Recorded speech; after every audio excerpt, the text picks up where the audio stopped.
Let's take a look at Google Cloud Key Management Service via console. In this example, all keys are managed centrally in US Regions CMEC project for projects and services under Assured Workloads US Regions folder.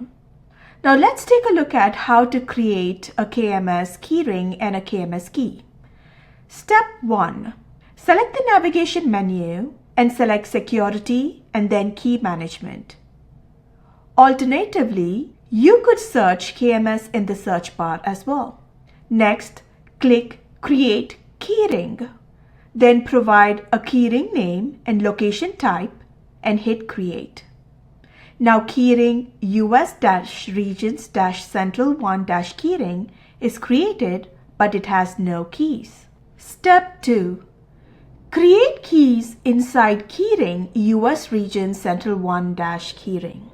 Select Create Key. Enter key name and select protection level. In this case, I'm choosing Software and hit Continue. Select Generated Key and hit Continue.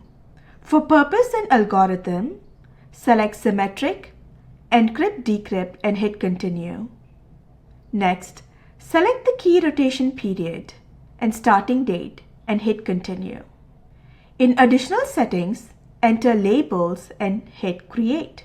Now your KMS key is successfully created and ready for use.